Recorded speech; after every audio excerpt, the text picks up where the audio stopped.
Hi guys! Welcome to Calvo Vlogs Collection. And for today's video, mag-unboxing tayo ng Boldus 5 vinyl figure na 30 cm guys. Na-pick up ko na yun guys sa SM Mega Mall guys. So yun, excited na ako. I-unboxing na natin. Hindi na ako makapaghintay. And see ya! So, ito na nga guys. I-unboxing na natin yung Boldus 5. 2 pieces to guys. Kaka-pick up ko kanina lang to sa SM Mega Mall guys. Na Boldus 5 30 cm guys. Vinyl figure. Okay na guys. Oh my god. Woo! Ayan guys.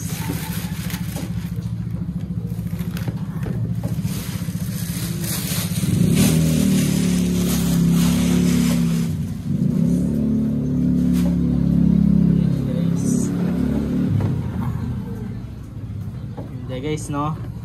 Yan. Siguro unahin ko yung unboxing. Ito na lang. Ayan. Ayan. Ito, display ko lang to guys. Yan. Yan guys. Ayan yung Boldus 5 30 cm figure.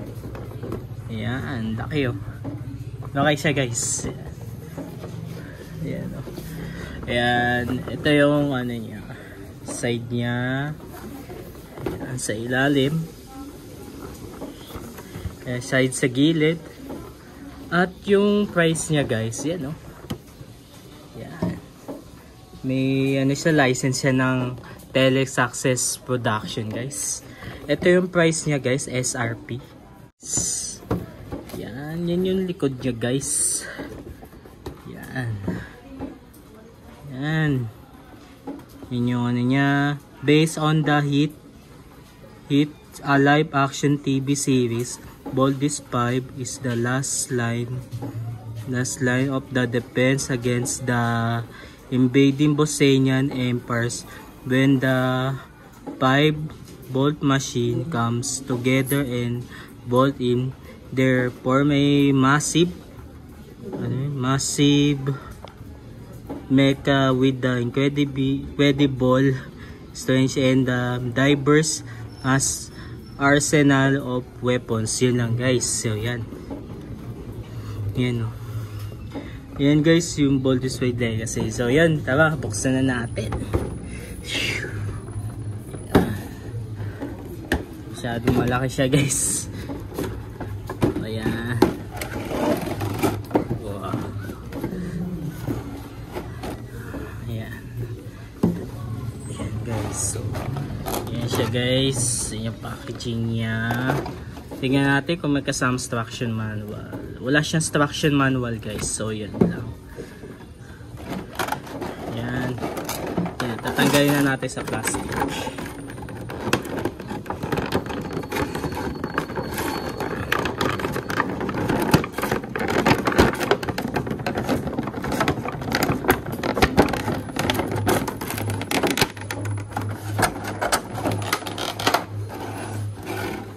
So, yan na guys. So, yan na yung figure niya guys. Yan.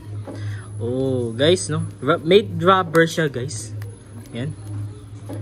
Ano. Yan lang siya. Di siya nagbo-bolt in at bolt out guys. Figure lang talaga siya guys. Kumbaga pwede sa mga pambata 5 years old to 7, yun, mga 9 years old, mga ganun, panlaro-laro lang talaga siya, action figure lang siya kumbaga. Na malaki, yan o, yan guys. Pero kahit rubber siya guys, medyo mabigat siya guys. Quite heavy din na, medyo slightly heavy guys.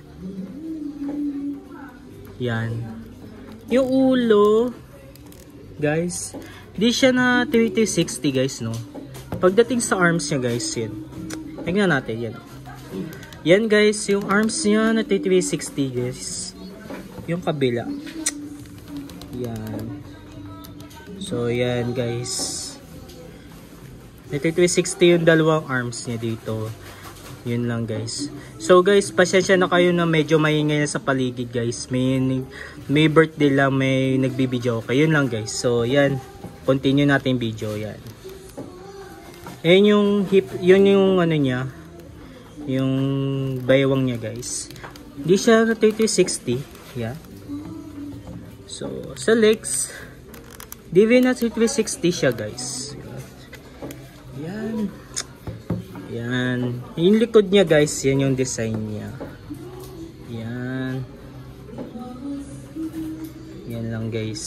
So, yan. Yung sa tuhod niya, di siya na 3060 guys. Yan. Yan. Yan lang guys. Yung paa, yan, nagagalaw din. Pwede na 3360. Yan. So, yan lang. Yun lang siya guys.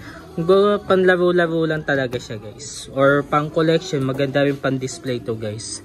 Kung nagko-collect kayo lahat ng Boldis 5 merch ng GMA or Boldis 5 na mga vintage talaga, na mga ano na, valuable or mga ano na, mga expensive talaga or pang ano na, pang investment yun. Yun lang guys. Kaya bumili ako nito kasi bala nga in the future pwede siya maging investment para sa akin. Yan lang guys. Yan. So yun lang. Yun lang and that's it. So yun na nga guys. Dito na nagtatapos ang ating unboxing video. Guys, so yun. Nag-enjoy ba kayo sa Boldis 5 figure na 30 cm guys? Yun lang guys kasi 2 pieces ko siya pini-order nung sa SMX Convention MOA. Alam ko available namin siya sa lahat ng store. Kasi ngayon lahat nag-text siya ngayon yung TK guys. Kasi 2 pieces binili ko. Yung isa collection, isa i-unboxing ko. Yun lang guys. At lalaro-laroin ko rin yun. Yun lang guys. And yun lang. Maraming salamat sa pagtusok sa video ito. And kita-kits tayo sa next video. Bye and peace up.